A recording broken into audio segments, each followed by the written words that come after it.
O que está em jogo realmente para os cristãos que creem na Bíblia como a palavra de Deus é essa questão. Como é que então nós devemos encarar a questão da homossexualidade? E meu objetivo nessa noite é expor o que o apóstolo Paulo escreveu sobre este assunto aqui nessa passagem.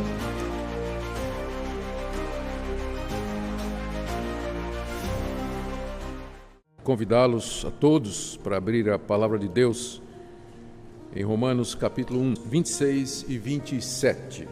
Por causa disso os entregou Deus a paixões infames, porque até as mulheres mudaram o modo natural de suas relações íntimas por outro contrário à natureza.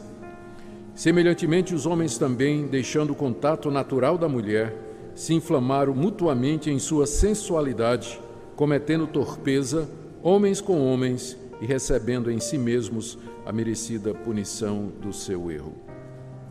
Até aqui a leitura da palavra de Deus. Nosso Deus, nós pedimos a Tua orientação para a compreensão da Tua palavra. Nós oramos que o Senhor nos guie nesse tema tão difícil, espinhoso para os nossos dias. Oramos, ó Deus, por aqueles que de uma forma ou de outra estão enfrentando situações em que esse tema está no centro e pedimos que o Senhor os ajude e nos ajude também a sermos fiéis à Tua palavra em todos os sentidos. Em nome de Jesus. Amém. Meus irmãos, os dois versículos que eu li, eles representam parte do argumento do apóstolo Paulo no capítulo 1, em que ele explica por que ele quer pregar o evangelho na Espanha. A razão, diz o apóstolo Paulo, é que todo mundo pagão está condenado. Não há inocentes diante de Deus, nem mesmo aqueles que nunca ouviram o Evangelho, nem ouviram falar da lei de Moisés, são inocentes diante de Deus. Porque Deus se revelou a essas pessoas, primeiro pela consciência e segundo pela criação. E tanto por uma quanto pela outra e pela combinação das duas, nós deveríamos saber que há um Deus e que esse Deus é santo, é justo, Ele é reto e que Ele não é a natureza e que nós devíamos dar glória a Ele e render-lhe graças durante a nossa vida. Entretanto, a humanidade desprezou esse conhecimento de Deus. Paulo nos diz no início do capítulo 1 que eles sufocaram a semente do conhecimento de Deus que está nos seus corações e se voltaram para os ídolos, criaram deuses à sua imagem e semelhança e rejeitaram a revelação do Criador e do Todo-Poderoso. Deus, então, como castigo pela rejeição da humanidade, entregou a humanidade aos seus próprios desejos, entregou a humanidade às suas próprias paixões e, como resultado, tiradas as travas e os freios, a humanidade se precipitou cada vez mais na imoralidade, na violência e na perversão dos seus caminhos. E aqui o apóstolo Paulo aponta uma dessas consequências do abandono de Deus, por assim dizer. Deus abandonou a humanidade e as suas paixões. E como resultado, então, nós lemos aqui, os homens, sem mais a graça de Deus para controlá-los, eles perverteram a ordem natural das coisas, desonraram seu corpo entre si. E Paulo aponta para o lesbianismo e o homossexualismo como sendo evidências concretas dessa entrega de Deus. Ou seja, Paulo vai falar e fala dessas duas coisas nos versos 26 e 27 como sendo uma expressão do juízo de Deus sobre a cultura dos seus dias. E nós fazemos a transposição e vemos também esses sinais hoje indicando a ira de Deus sobre a nossa própria cultura e nossa própria sociedade. Portanto, o meu tema nessa noite é esse, dos versos 26 e 27.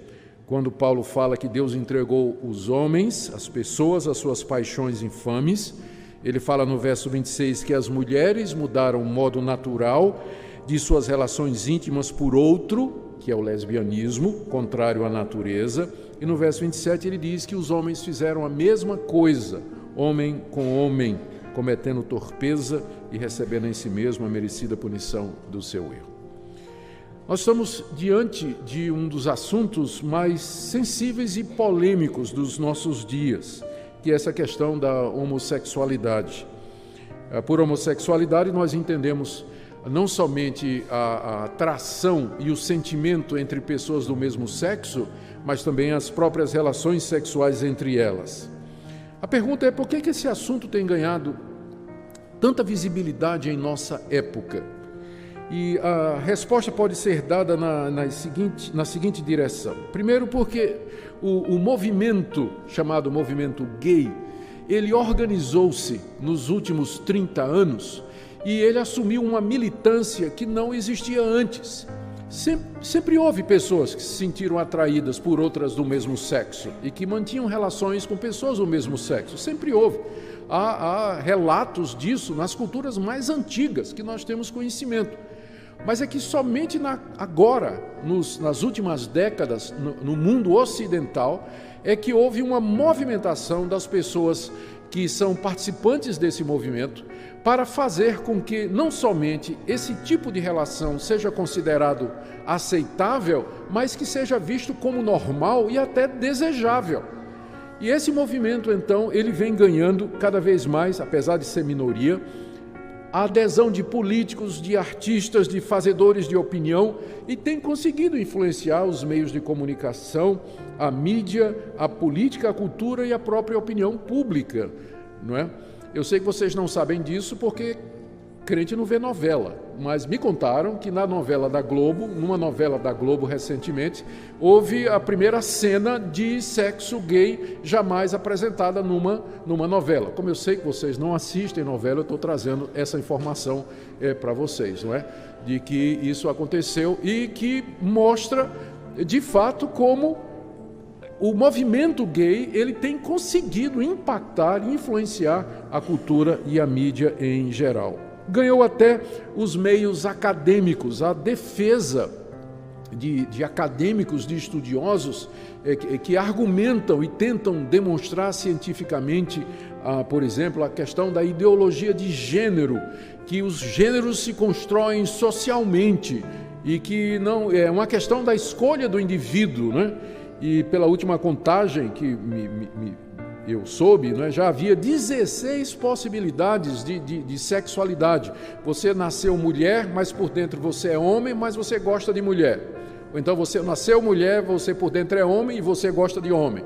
Aí o contrário, você nasceu homem, mas por dentro é mulher e gosta de mulher. Então são 16 possibilidades. Antigamente tinha um velho marque, né, quando a gente chegava no hotel, tinha dizendo assim, marque o sexo. Aí tinha uma caixinha M e outra caixinha F, né? Ou masculino ou feminino. Hoje vão ter que colocar 16 caixinhas, né, para que você marque qual é a sua identidade, né, sexual. Como resultado exatamente dessa movimentação que existe hoje em todo lugar no mundo ocidental com relação à questão da sexualidade. Mas até aqui os cristãos poderiam dizer é uma questão da pessoa diante de Deus e nós respeitamos as opções que as pessoas tomam na vida e tudo mais. Mas a questão é que esse movimento, o movimento organizado, ele tem feito ataques cada vez mais ousados contra o cristianismo e contra a família e contra os padrões tradicionais das culturas ocidentais que foram influenciadas pelo cristianismo. Para começar, eles conseguiram rotular todo pensamento contrário como sendo discurso de ódio. Então, se você disser, eu não concordo com o homossexualismo, já é rotulado de homofobia.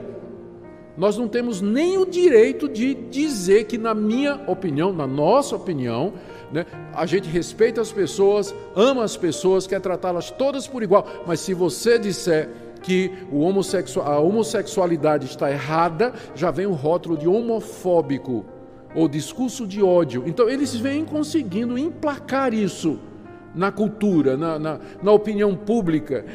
Outra coisa que eles têm feito é tentado culpar o cristianismo pela perseguição e violência contra os homossexuais, porque dizem que a igreja, ao considerar a homossexualidade como errada, provoca nos fiéis uma organização ou um desejo de combater o homossexualismo até na base da violência. Há pouco tempo, quando houve aquela tragédia numa boate gay em Orlando, em que uma pessoa matou dezenas de gays lá a tiro, aqui no Brasil um conhecido deputado começou a dizer que a culpa era dos evangélicos. Os evangélicos, porque eles dizem que é errado, não é? E aí as pessoas vão combater aquilo que é errado e querem resolver isso. Alguns vão ao extremo e fazer isso e usam da violência para combater, não é? Esquecidos de que quem promove massacre de pessoas assim não é o cristianismo que tem feito isso, de forma nenhuma. Ao contrário, muitos desses crimes são feitos por homossexuais que brigam entre si. Muitos desses chamados crimes de homofobia é praticado por outros homossexuais que acabam se desentendendo e assim por diante. Mas a mídia, consistentemente, ela vem fazendo essa campanha, escolhendo a maneira como dá a notícia para dizer que se um homossexual ele foi agredido ou ele foi atropelado, que é homofobia. E às vezes não é nem isso de fato que está acontecendo, não é? Mas, e agora, e mais recentemente, entre outras tentativas, né, que esse movimento ativista tem feito, vem de criminalizar a opinião. Ou seja, eles vêm tentando emplacar no Brasil algum tipo de lei que proíba as igrejas a pregar ou dizer o que elas acreditam com relação a isso. O último projeto de lei, que até agora não passou, primeiro tinha um projeto que proibia completamente. Depois eles viram que não passava e fizeram uma alteração. O primeiro projeto era o PL 122 de 2006. Esse não passou. Depois eles tentaram fazer uma composição dizendo o seguinte: não, os evangélicos podem dizer que o homossexualismo ou homossexualidade está errada, mas dentro do templo, dentro das igrejas, fora não pode. Então, por exemplo, esse sermão que eu estou pregando aqui não poderia estar sendo transmitido pela internet para o mundo todo, como está sendo agora, se aquela lei passasse. Não é? Porque dizia que se for falar desse assunto é só dentro do templo. E é claro que a dificuldade que eles estão encontrando para passar é que a Constituição brasileira assegura liberdade de crença, liberdade de consciência e liberdade religiosa. Então está na nossa Constituição, são direitos civis fundamentais. Direitos civis fundamentais. Mas há essa tentativa constante, organizada e persistente de criminalizar a opinião a respeito desse assunto. Os cristãos, eu acredito, eles respeitam a decisão de cada pessoa. A gente sabe que cada um dará contas de si mesmo a Deus. Se uma pessoa quiser seguir esse caminho, é uma decisão que ela vai tomar e nós vamos respeitar essa opinião, mas a posição. Mas eu tenho o direito de dizer que eu considero aquela atitude como qualquer outra, ou como qualquer outra coisa da vida. Eu posso dizer que eu não concordo, que eu acho errado, que esse tipo de comportamento ou de atitude, ela vai contrário àquilo que eu acredito. Chama-se liberdade de expressão, que o movimento vem tentando tirar, rotulando a nossa opinião sobre isso de discurso do ódio. Discurso do ódio. Então, por conta disso, esse assunto tem ganhado uma dimensão muito grande na mídia e até no meio evangélico também. E quando a gente vai tratar desse assunto, a gente tem que tratar com muito cuidado, não é? E também procurando ser justo para não exagerar ou deturpar as posições ou as opiniões das pessoas a respeito disso. Infelizmente, um número grande de igrejas evangélicas ao redor do mundo se renderam à pressão desse movimento. Nos Estados Unidos, a igreja mãe da Igreja Presbiteriana do Brasil, que é a PCUSA, Presbyterian Church of America, of United States, eles já de algum tempo atrás, eles cederam à pressão e eles passaram a considerar a prática homossexual como sendo normal e uma opção de cada um. Passou a aceitar como normal. O passo seguinte foi aceitar o casamento gay. E o passo seguinte é que agora tem pastores e pastoras gay também. Não é? Lá na Igreja Presbiteriana dos Estados Unidos, que foi a igreja de onde veio a nossa. Apenas para deixar muito claro, porque de vez em quando o pessoal fica pegando no meu pé, não é? E no pé de vocês também. A Igreja Presbiteriana nos Estados Unidos, a Igreja Presbiteriana aceita esse tipo de coisa. Você tem que dizer, não é a mesma coisa da Igreja Presbiteriana do Brasil. Nós rompemos com essa igreja em 1950. Ou seja, faz mais de 50 anos que nós não temos relacionamento nenhum com essa igreja. Não temos relacionamento. É outra denominação que a gente nem considera como igreja irmã, não é, por conta dessas atitudes que ela vem tomando. Mas também muitas igrejas metodistas, igrejas luteranas, igrejas episcopais e outras igrejas, elas vêm cedendo à pressão e vêm aceitando o casamento gay, vêm aceitar. Agora mesmo a Igreja Batista teve uma confusão, porque teve uma Igreja Batista que fez um casamento gay. E a Convenção Batista se reuniu e discutiram durante um tempo, acabaram desligando a igreja da Convenção Batista, não é? Acabaram desligando. Mas já começou também no meio batista e em outros meios também. E, infelizmente, a pressão é muito grande. Surge a chamada teologia inclusiva, que é uma tentativa de teólogos do movimento de explicar que a Bíblia não proíbe a homoafetividade e que nós estamos muito enganados quando a gente lê passagem como essa que nós estamos aqui, que nós temos diante de nós, e que Deus é amor. Será que Deus vai me rejeitar só porque eu gosto de uma pessoa que tem o mesmo sexo que eu tenho?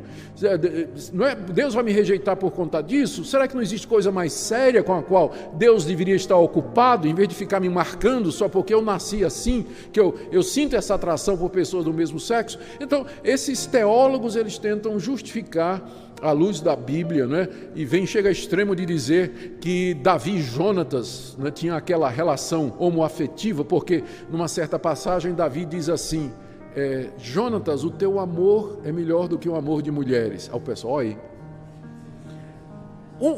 Um dos estragos do movimento gay é que acabou com a amizade entre pessoas do mesmo sexo. Eu me lembro da época em que as meninas andavam na rua de braço dado e ninguém levantava suspeita, era muito normal.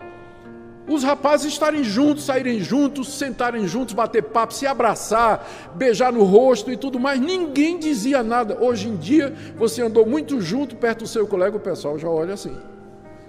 Então o movimento conseguiu acabar com essa coisa bonita, que é a amizade entre pessoas do mesmo sexo, que era a amizade que Davi tinha por Jonatas. Chega ao ponto de dizer que Jesus e João tinham também essa relação.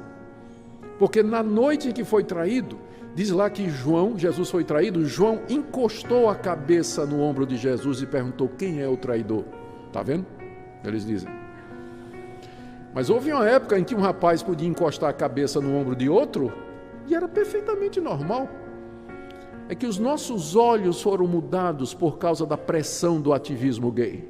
Nós passamos a ver maldade onde ela não havia e passamos a enxergar determinadas coisas onde elas nunca estiveram antes. Nunca estiveram antes. Infelizmente, então, isso vem acontecendo. Bom, o que está em jogo realmente para os cristãos que creem na Bíblia como a palavra de Deus é essa questão. Como é que então nós devemos encarar a questão da homossexualidade?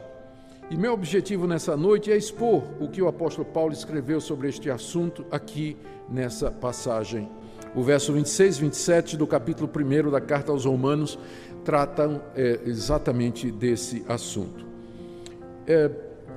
Antes de começar a exposição do texto, deixe-me limpar o terreno e esclarecer aqui alguns pontos sobre o que o Paulo está dizendo e, na verdade, o que é que ele não está dizendo. Acho que eu vou começar com o que Paulo não está dizendo, ou o que é que ele não está proibindo aqui, ou vou tentar dizer como é que algumas pessoas acham que esse trecho deveria ser lido.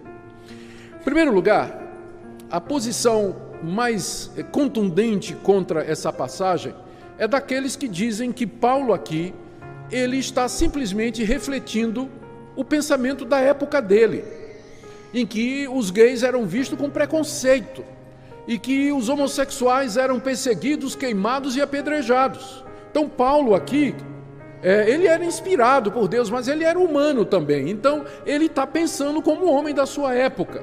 Portanto, isso aqui não vale para nós hoje. porque reflete o pensamento de 2000 anos atrás, quando ninguém sabia direito essa questão da homossexualidade, que é uma coisa que é genética, que, enfim, é inevitável, a pessoa já nasce desse jeito. Paulo não tinha como saber naquela época. Então, ele, como todo mundo, achava que a homossexualidade era uma coisa errada. Logo, essa passagem não vale para nós hoje. É o que muita gente diz. Mas a verdade é outra. A verdade é que, na época de Paulo, o pensamento era diferente. Embora Paulo tenha nascido judeu, ele nasceu numa cidade grega de Tarso, na Cilícia, e era cidadão romano. E a homossexualidade era bastante comum no mundo greco-romano em que Paulo viveu. Aristófanes, um famoso dramaturgo grego que viveu alguns anos antes de Cristo, ele disse numa certa ocasião que a homossexualidade era tão comum na cidade de Atenas que ele estava certo de que a maioria de sua audiência era de homossexuais. Os livros de história nos dizem que dos 15 primeiros imperadores, 14 eram homossexuais. Nero era casado com um homem. Então era extremamente, quando não tolerado, era encorajado. A pederastia, que é o envolvimento de homens com meninos, era vista como sendo uma maneira do menino galgar a maturidade. Era considerado normal isso aí. Então Paulo não está refletindo o espírito da época, ele está indo ao contrário do espírito da época dele. Ele não está condicionado pela cultura, ele está indo contra a cultura dos seus dias. Os judeus que eram contra esse pensamento eram uma minoria. O Israel e os judeus que lá estavam representavam uma porção ínfima do vasto Império Romano, civilização gigantesca de alcance mundial. Os judeus não tinham influência nenhuma.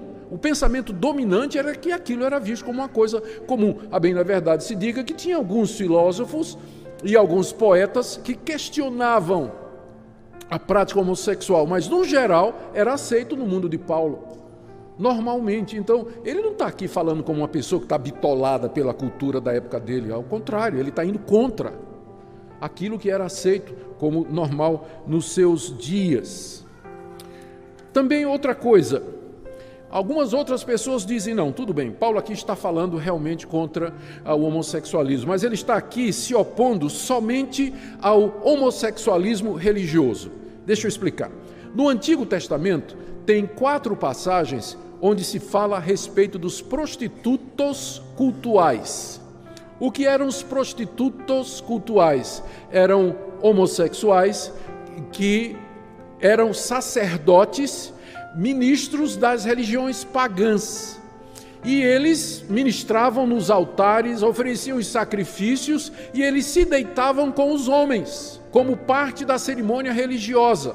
Eles eram, então, prostitutos cultuais, eram homens, eram homossexuais que eram religiosos e praticavam homossexualidade no contexto religioso. Então as pessoas dizem, olha, Paulo está proibindo aqui a idolatria, ele está proibindo aqui o culto aos deuses pagãos. Mas eu fico olhando no texto e procurando onde está isso, eu não encontro. Onde é que está aqui que Paulo está proibindo a idolatria, nessa passagem aqui? Ele está falando das relações homossexuais em geral. Não está destacando que, não, eu sou contra a homossexualidade que faz parte, que leva à adoração de deuses estranhos ou você se envolver no culto pagão. Onde é que está isso aqui no texto? Paulo não está falando disso. Ele está falando da homossexualidade em termos mais amplos possíveis, que engloba tudo. Outros dizem assim, não, isso aqui o apóstolo Paulo está apenas criticando a pederastia ou a pedofilia que era muito comum nos seus dias. Tá bem, até poderia ser se tivesse só o verso 27, mas e o verso 25 que diz de mulher com mulher?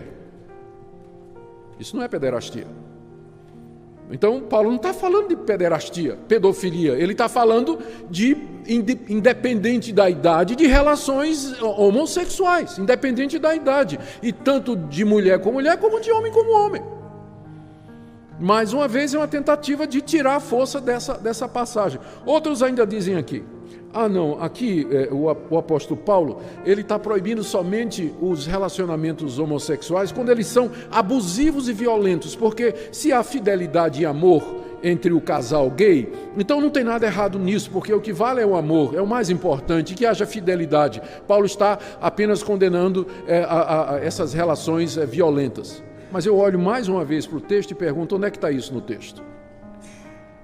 Paulo não está destacando nenhum tipo específico de relação homoafetiva, ele está falando dela em geral e, portanto, está incluindo todas.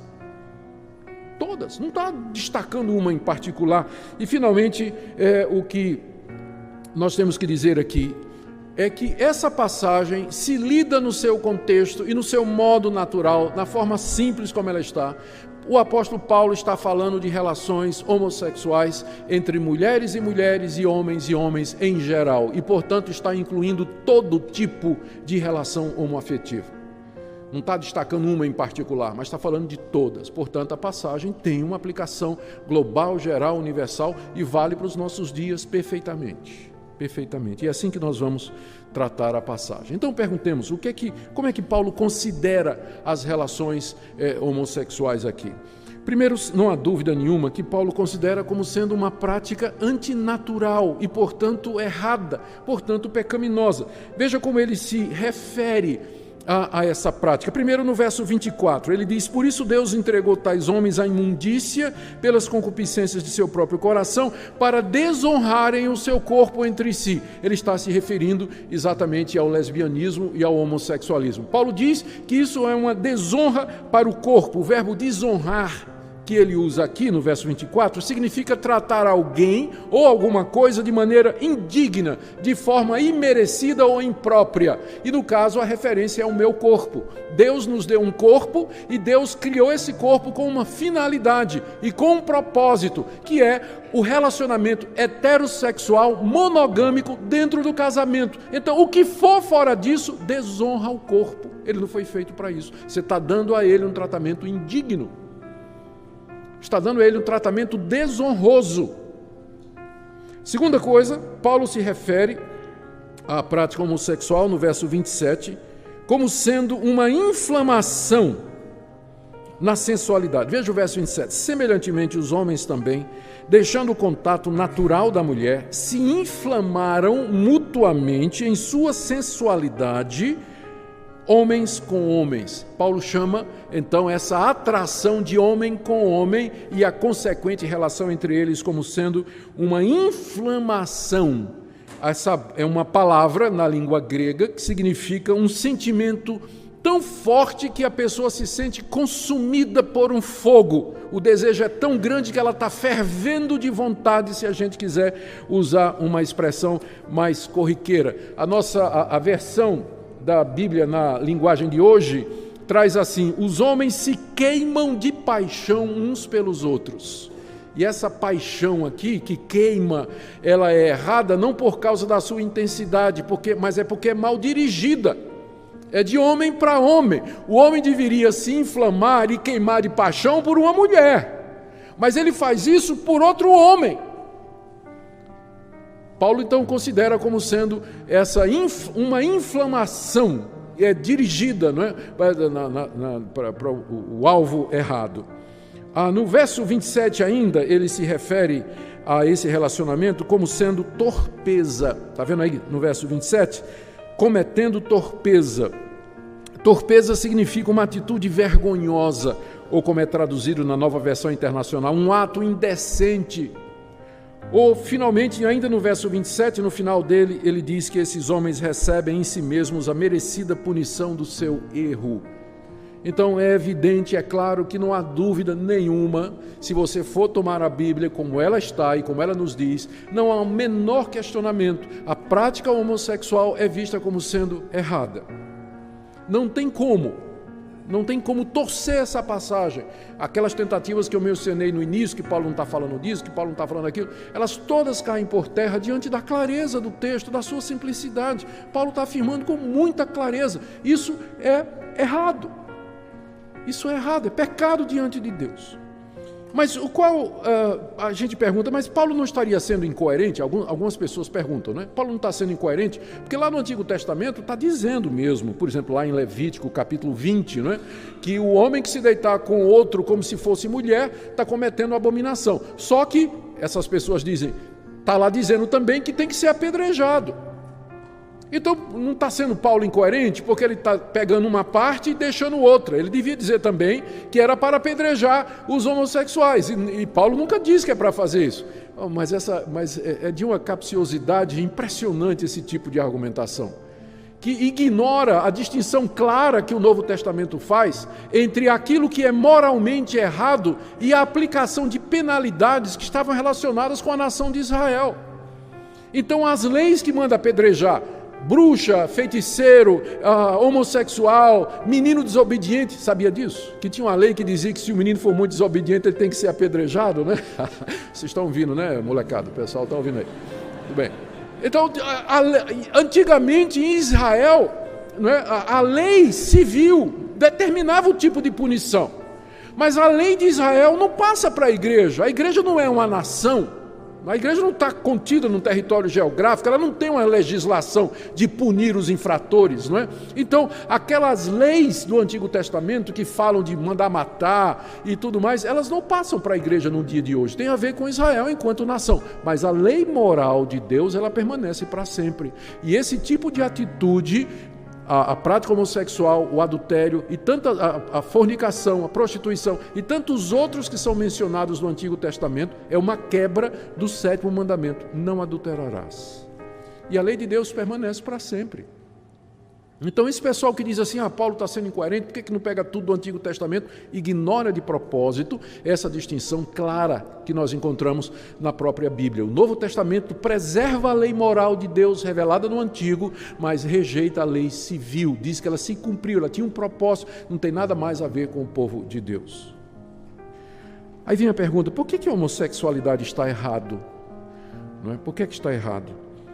E a resposta, quando nós lemos aqui o texto, é que o apóstolo Paulo nos diz que está errado porque é contra a natureza. Não é isso? Você vê no verso 26 que as mulheres mudaram o modo natural de suas relações íntimas. Qual seria o modo natural das relações íntimas da mulher? É ter relações íntimas com um homem. Mas as mulheres mudaram o modo natural e passaram a ter relações com outras mulheres. Então, esse é o primeiro ponto. No verso 27, Paulo, agora se referindo ao homem, diz assim, que eles deixaram o contato natural da mulher. E aí, se inflamaram com homens, e isso aí é um contato não natural. Então, esse é o ponto, esse é o problema. É contra a natureza. Não foi assim que Deus criou. Quando Deus criou o mundo, Deus criou o primeiro casal, e ao criar um homem e uma mulher, ele estabeleceu o padrão do que é natural. Natural é um homem e uma mulher, casamento monogâmico, heterossexual. Da mesma forma que adorar a criatura em vez do Criador é uma perversão da revelação, a homossexualidade é uma perversão da ordem natural das coisas. E é isso que Deus, é essa comparação que está aqui. Da mesma sorte que a humanidade perverteu a revelação que Deus fez de si mesmo e adorou a criatura em vez do Criador, Deus os entregou e, como resultado, eles perverteram a ordem natural das coisas. E deu isso aqui que nós estamos lendo agora. Veja também como é que Paulo se refere. Infelizmente, a nossa tradução, os nossos tradutores, eu não sei por que eles não disseram ou não traduziram assim, mas literalmente o verso 27 está dizendo assim, semelhantemente, primeiro no verso 26 ele diz assim, por isso Deus os entregou a paixões infames, porque até as suas fêmeas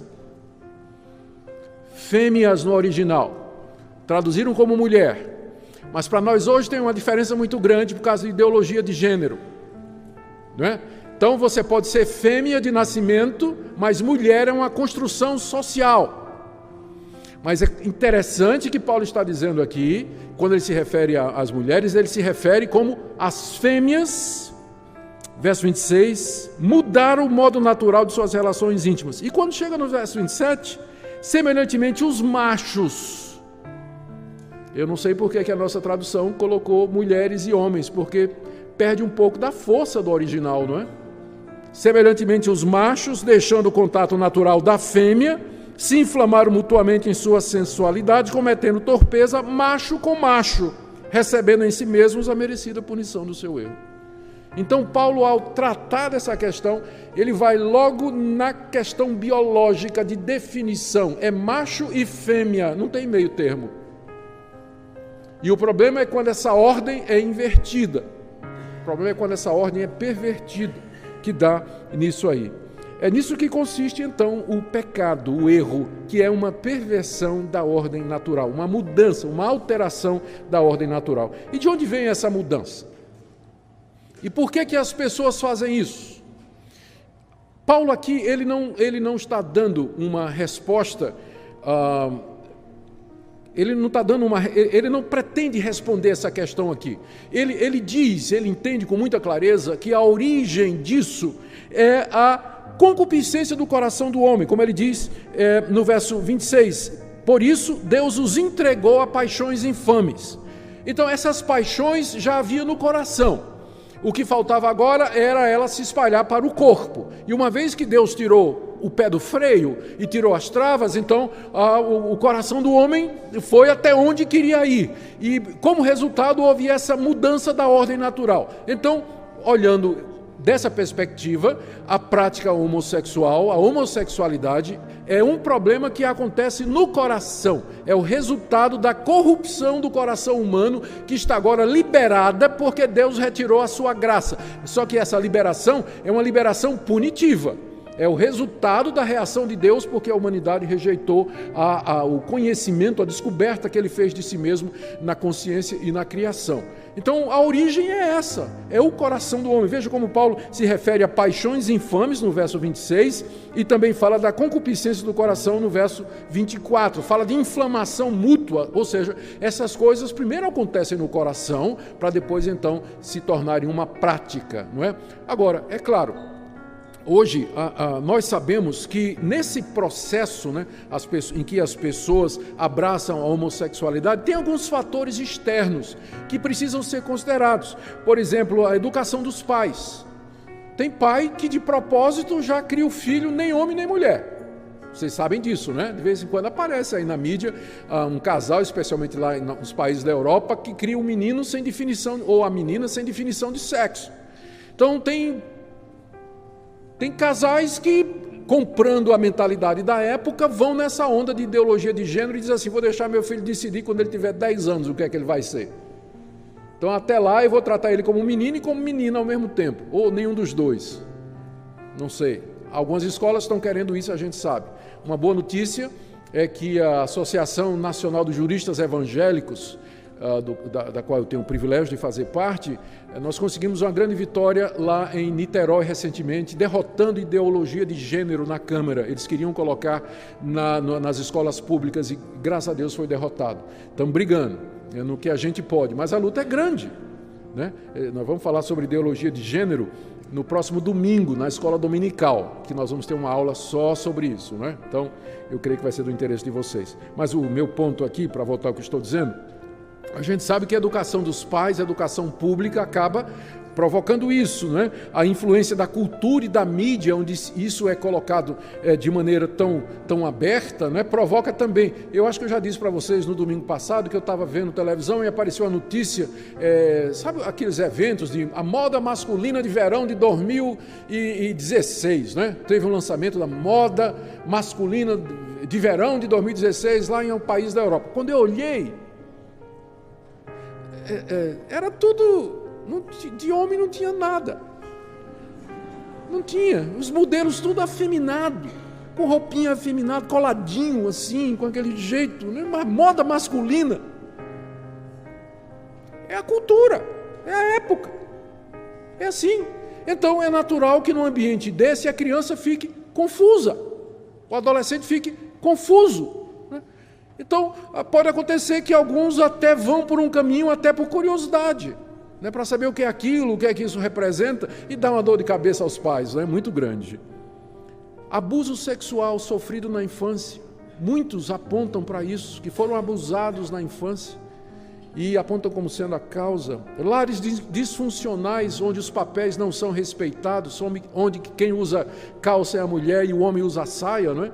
Então, em lares disfuncionais assim, onde os papéis não são bem definidos, a criança cresce confusa sem saber realmente, e é difícil. Pensa no menino, como é hoje.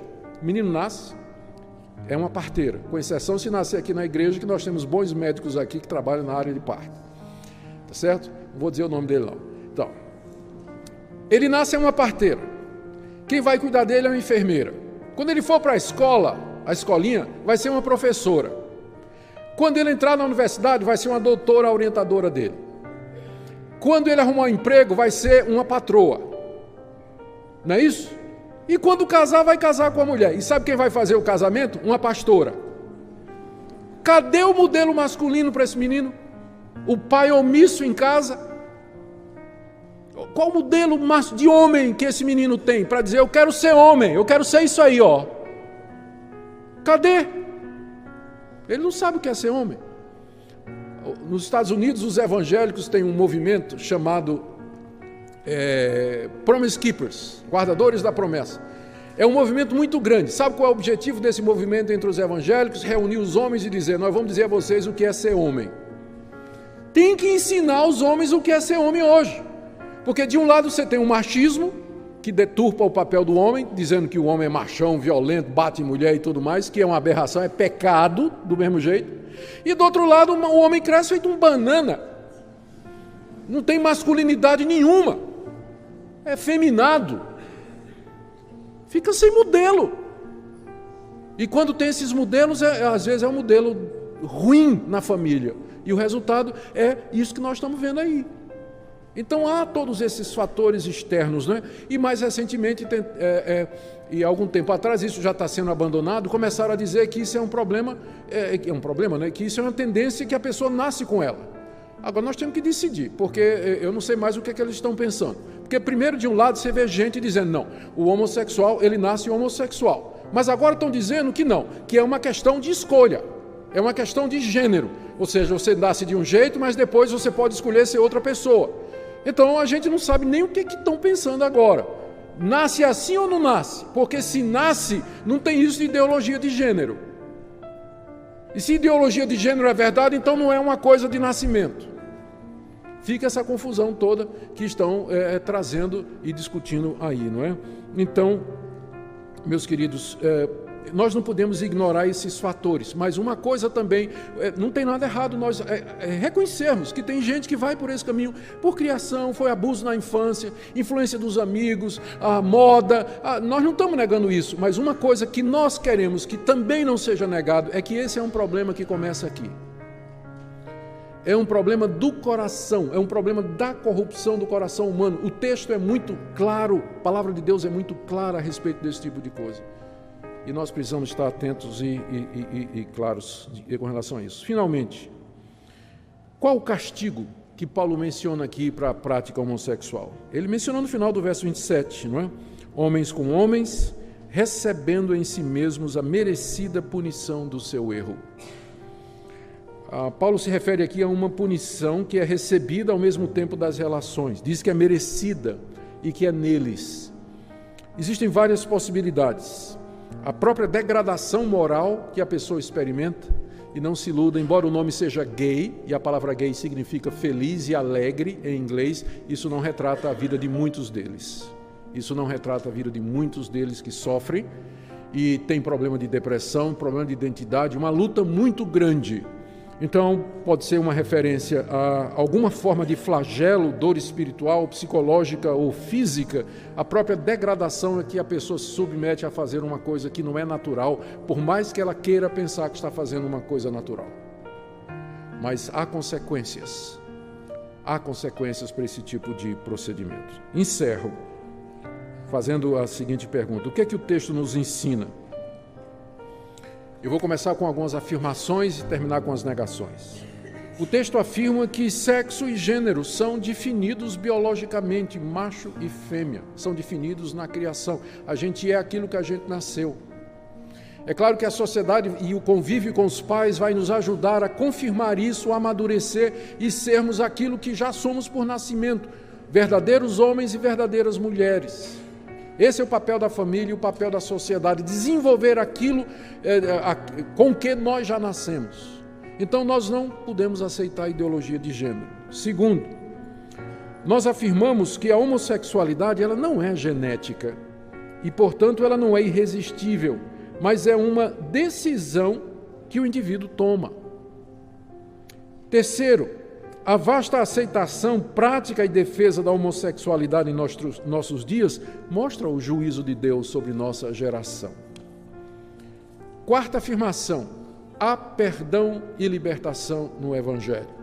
O apóstolo Paulo, escrevendo aos Coríntios sobre esse mesmo assunto, no capítulo 6, ele afirma ter conhecimento de pessoas que tinham sido assim, mas que foram mudadas. Não sabeis que os injustos não herdarão o reino de Deus?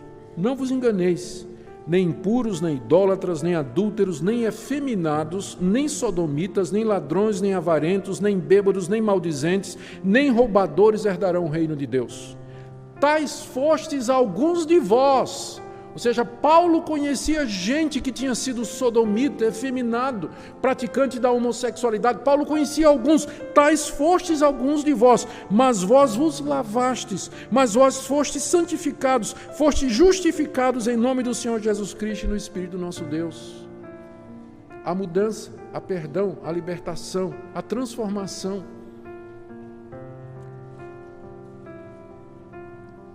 E o que isso tem a ver conosco em termos práticos?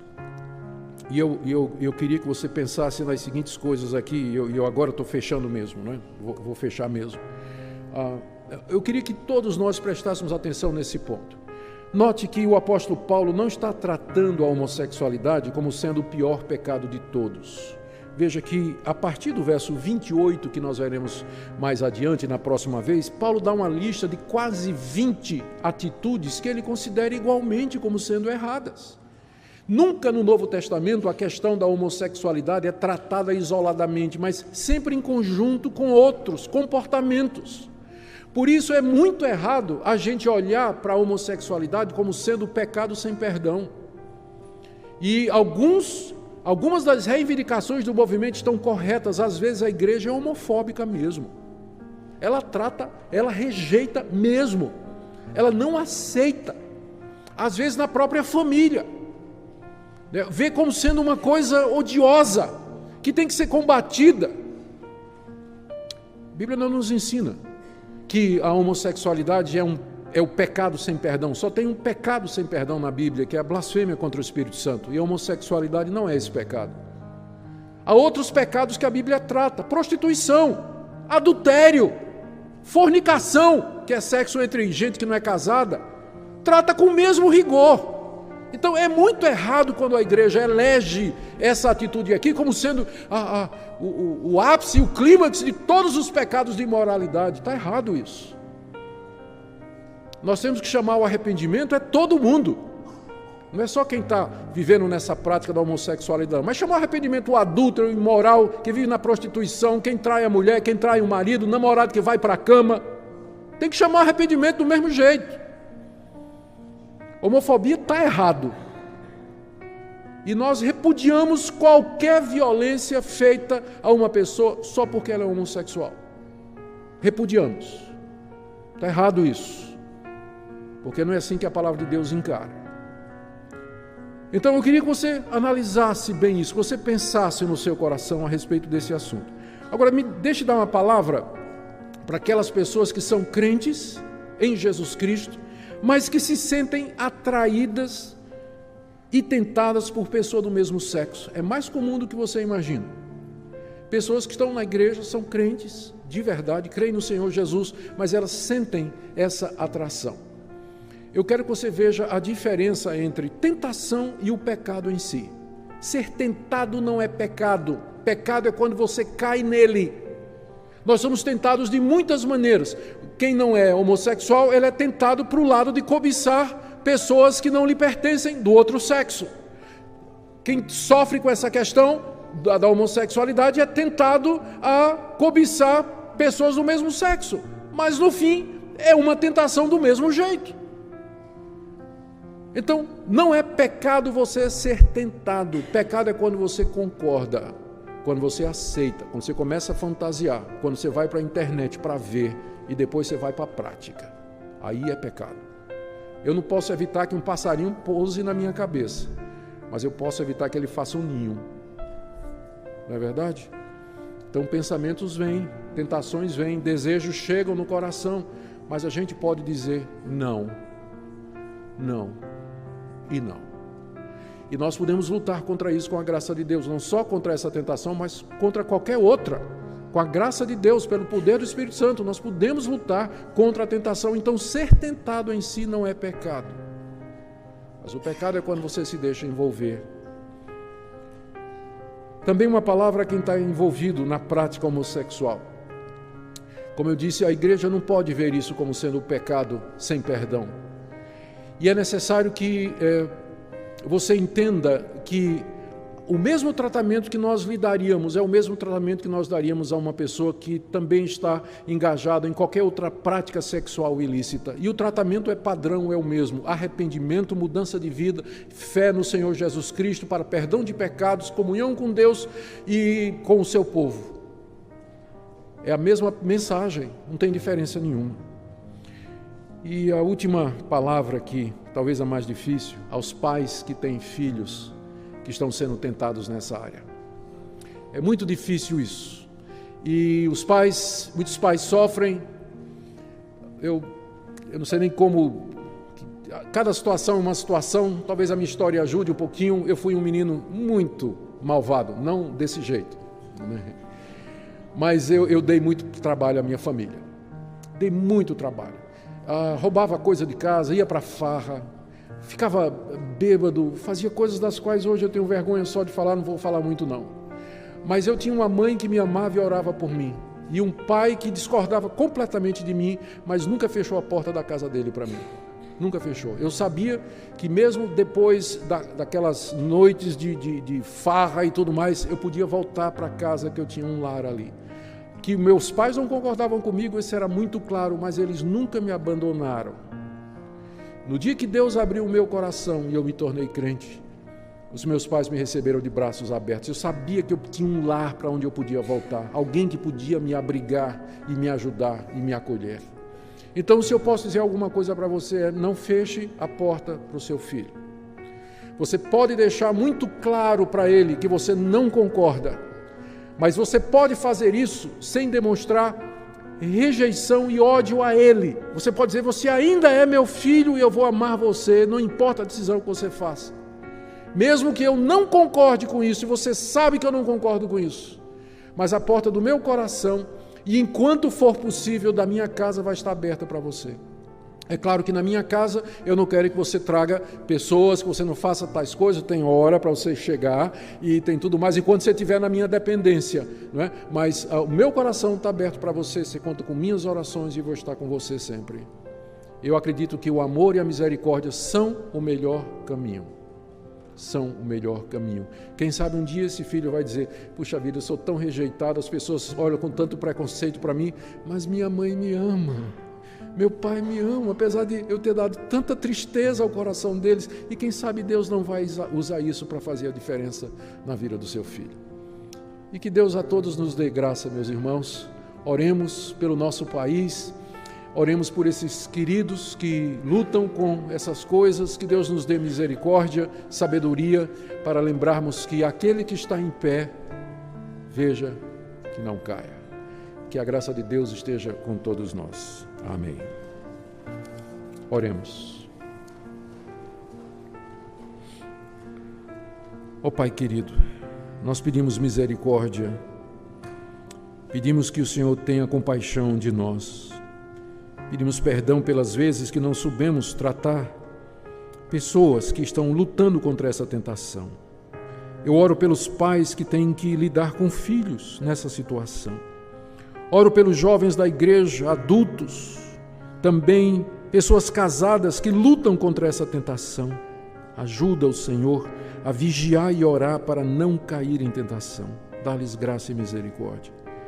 Ajuda, Senhor, o nosso país, tem misericórdia de nós, permita que nós continuemos a ter liberdade de expressão, de religião, de consciência, para que possamos, ó Deus, ser aquilo que o Senhor planejou para nós, uma igreja que é sal e luz do mundo.